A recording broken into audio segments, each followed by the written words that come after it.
Good morning, good afternoon, good evening, good night. Depending on where you are in the world. This is Gloria White coming to you from Utah, USA. Today we are in the book of Psalms in the Old Testament in the King James Version of the Holy Bible. And this is Psalm 10.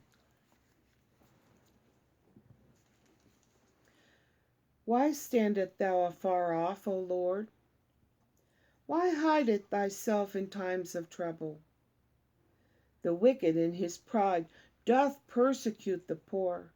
Let them be taken in the devices that they have imagined. For the wicked boasteth of his heart's desire, and blesseth the covetous, whom the Lord abhorreth. The wicked, through the pride of his countenance, will not seek after God. God is not in all his thoughts. His ways are always grievous. Thy judgments are far above, out of his sight. As for all his enemies, he puffeth at them, or he blasts or sneers at them. He hath said in his heart, I shall not be moved, for I shall never be an adversary, or trouble, never be trouble, or in trouble. His mouth is full of cursings and deceit and fraud, or oppression. Under his tongue is mischief, or trouble, and vanity, or in iniquity. He sitteth in the lurking places of the villages. In the secret places doth he murder the innocent. His eyes are privately set against the poor, or secretly set against the poor. He lieth in wait secretly as a lion in his den. He lieth to wait to catch the poor. He doth catch the poor when he draweth them into his net. He croucheth and humbleth himself, or bows down, and that the poor may fall by his strong ones, or his strength. He hath said in his heart, God hath forgotten. He hideth his face. He will never see it. Arise, O Lord, O God. Lift up thine hand. Forget not the humble. Wherefore doth the wicked contend God, or renounce God? He hath said in his heart, Thou wilt not require it, or make an account. Thou hast seen it, for thou beholdest mischief and spite, or trouble and grief, to require it with thy hand, or repay it with thy hand. The poor committeth, or leaves himself unto thee. Thou art the helper of the fatherless. Break thou the arm of the wicked and the evil man. Seek out his wickedness till thou find no more, or find none. The Lord is the King forever and ever. The heathen, or the Gentiles and nations, are perished out of his hand. Lord, thou hast heard the desire of the humble. Thou wilt prepare their heart. Thou wilt cause thine ear to hear, to judge or vindicate the fatherless and the oppressed, that the man of the earth may no more oppress or terrify. Once again, the orphans, the widows, the foreigners or strangers passing through your land, and the poor. He's always wanting us to care for them. And I know that many of you, along with me, do that. I was just thinking about Heather from the Needy Homesteader, and I was thinking about all the medical bills. Oh my goodness, all the medical bills that will become due. And the guy that ran into them head on, drunk, drove over the line, crashed into their truck, killed her husband immediately, and her children in the back seat were injured, broken collarbones, uh, and arms. The one little boy, he wants to talk about what happened to his dad. But the little girl, she won't, she just won't. She can't talk about her daddy. She said, it's too scary. These are the innocent, these are the humble, these are the ones that God will help. And I think about that, the two kids had to be life flighted. She had to be life flighted 3 different times. And she's got 2 broken arms, and she's got broken ribs, and she's doing breathing exercises to strengthen her lungs now, her one lung that had a tube in it. And both of her ankles are messed up, but the one leg was crushed and has pins and plates and screws and nuts and bolts to hold it together. She can't put any weight on that. She can't put any weight on her wrist. So she's in a walker and she's using her elbows, and I know what that's about because when I try to walk upright for very far, I can't do it. So, but if I lean over on my elbows on the handles of my walker, I can put my weight on that and try to keep it off of my hips. So it helps me get around, and sometimes I do that because the spasms in my back are just too intense and I can't stand it. And her one ankle was crushed.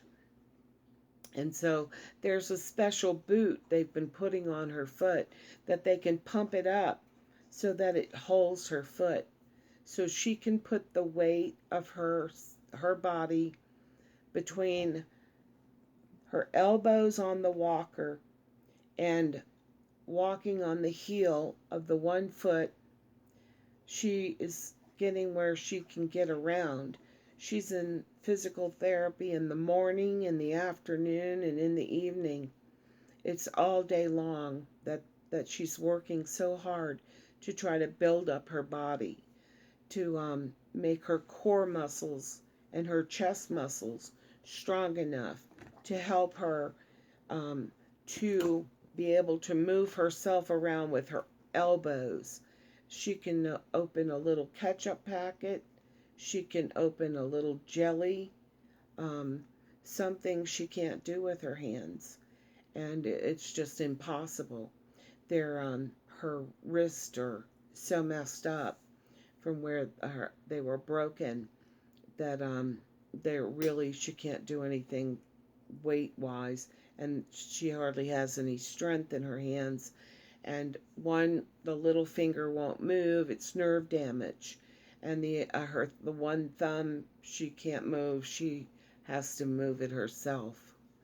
So, if you're out there and you know about this woman and her children, and you know about the GoFundMe, which just crossed over $500,000, but that is probably just barely, if at all. I mean, it may not even be enough to pay all of the medical expenses. The driver in the truck that hit them didn't have insurance. So she's working to try to get Matt, her husband's, Social Security. But they can't do anything without the death certificate. And they're doing an autopsy on him. And once that's done, then she can file the paperwork for Social Security. Well, guys, we're in this COVID thing, and so there's a lot of government offices that aren't open. They're trying to work from home. Um, so everything is just taking a lot longer than you would think it would, considering that Matt was killed instantly in that wreck. But she will be applying for Social Security. She's going to need disability. Her children will benefit from Matt's Social Security for dependents. But all that can't, none of that can even start without the death certificate. And so they're still waiting on that.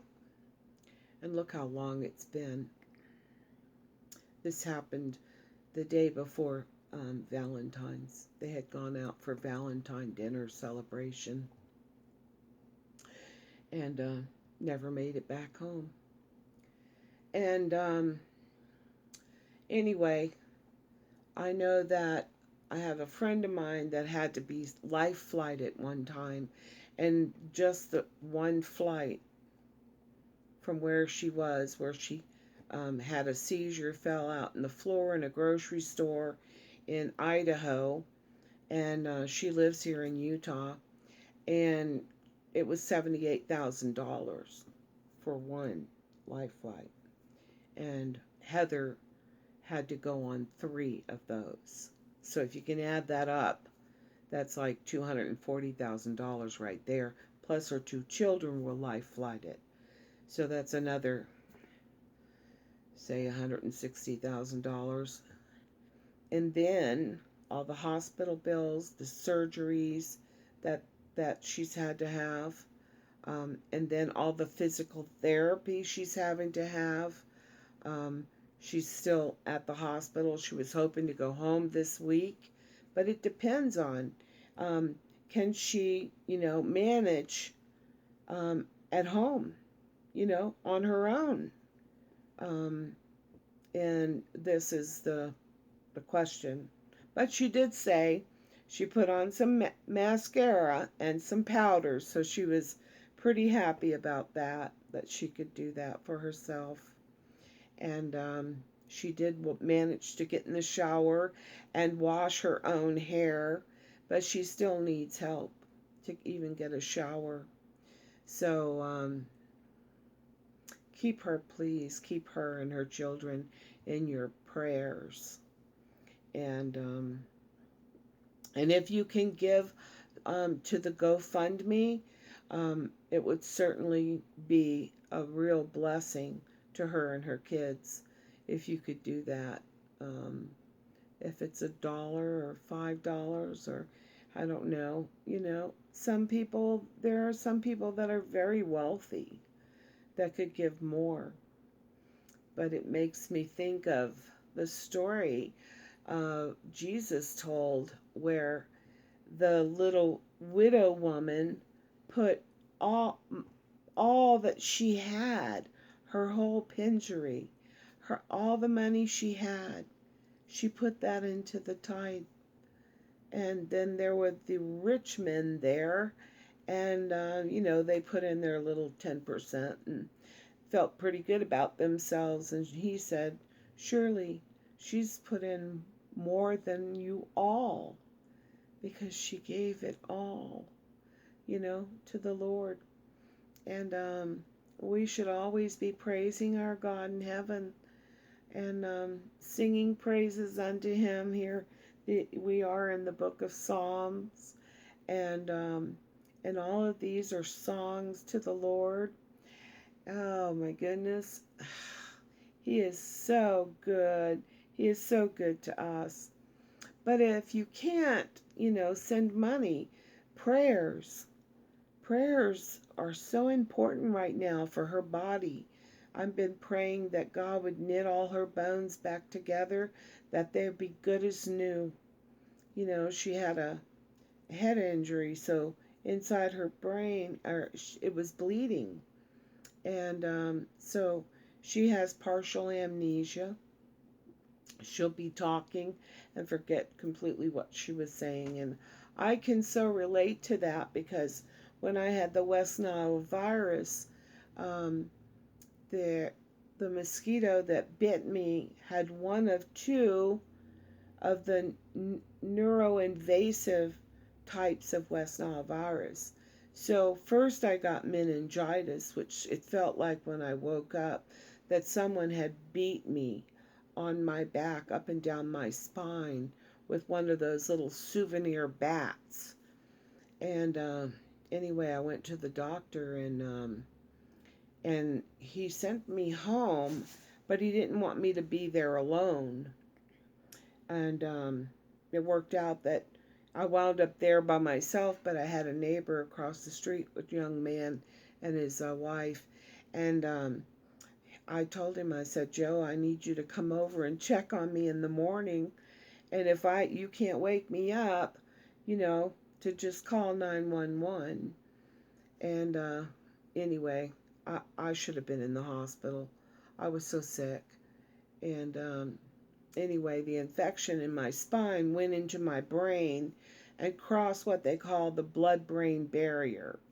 Now, the blood-brain barrier doesn't let everything that's in your blood, bacteria, viruses, and things like that, it usually protects your brain. But however, it was in the spinal fluid in my spine, and it went and crossed over the blood-brain barrier and got in my brain, which caused me a lot of problems. I mean, I couldn't do math. I couldn't read anything.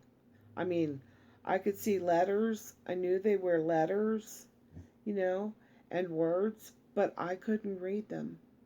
I couldn't tell what they said. I could not, I just could not. And I couldn't remember anything. And it was weird because I was so thirsty. I could remember I was so thirsty. And I had cramps in the calves of my legs. And I had spasms in my back that were so bad that I could go no further than 10 feet, or I would throw myself to the floor to stop it because it was so bad.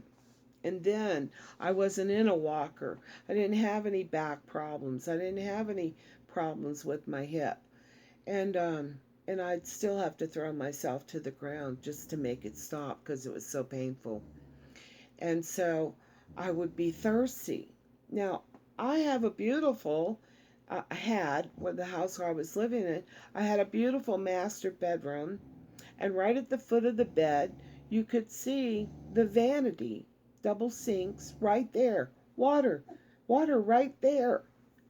And I would get up and not go to the bathroom in the master bathroom right there.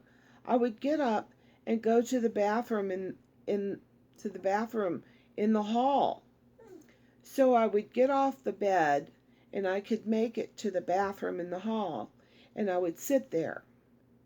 And then when I got up from there, I could go from there right into just into the living room, which there was a hall like this, and the bathroom's like right here. And so I'd go through the hall, and there was a chair right there inside to the living room, and I would have to sit down there and wait till my legs would stop cramping and my back would stop spasming. Then I could get up and go from there across the living room to the dining room and sit down there. And I would have to wait till my back stopped cramping and my spasming and my legs stopped cramping. And then I would get up, and I had drug a kitchen chair into the kitchen. So I would sit down there. But by the time I got to the refrigerator, I couldn't remember what I went there for. And then I would go back to bed the same way I came. And Joe came over to check on me. Bless his heart.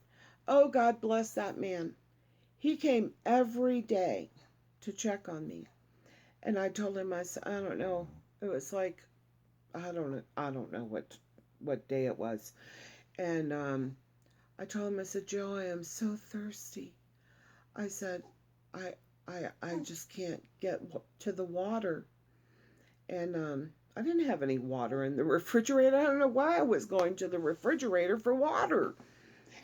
Anyway, walk right past the vanity, the second bathroom, and try to go to the kitchen to get water. I don't really know, you know, why I couldn't get water out of the faucet in one of those bathrooms. I have no idea. But that went on for months and months and months and months, and then gradually my brain started healing.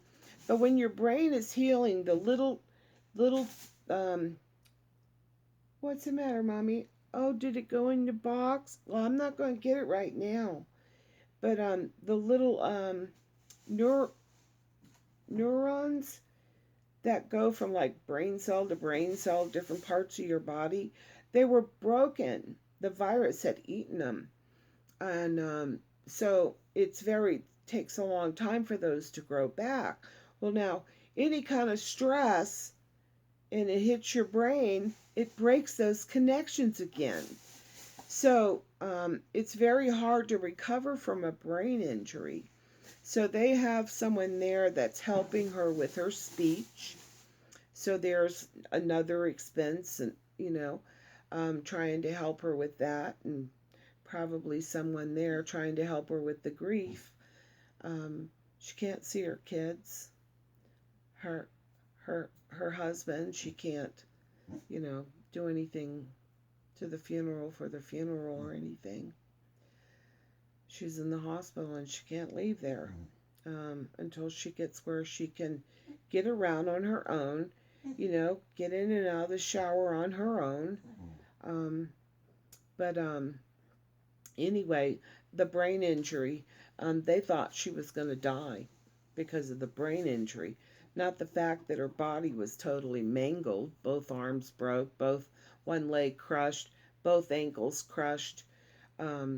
The ribs broke and poke a hole in her rib, in her lung. She's lucky to be alive.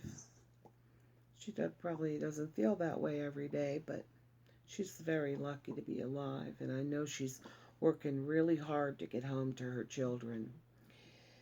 So keep those prayers going up that God will heal all of their bones back good as new, that He would knit them back together and provide them with comfort and strength, and a special blessing for the little girl who doesn't talk about her daddy. She said it's too scary. The little boy saw it and watched as his daddy died. He saw his daddy die. So although they said that he died on impact, he must have cried out. I don't know. But anyway, those children need an extra special blessing on them to help them cope with what they've been through. I can't even imagine. And there's the mom, I'm sure she was knocked out. And there they are in the car by themselves. One parent's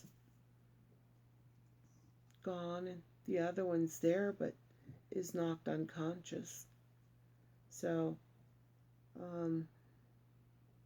and they're broken, both arms, one the collarbone and the arm, and had a gash on her forehead that's healing up now, thank God. But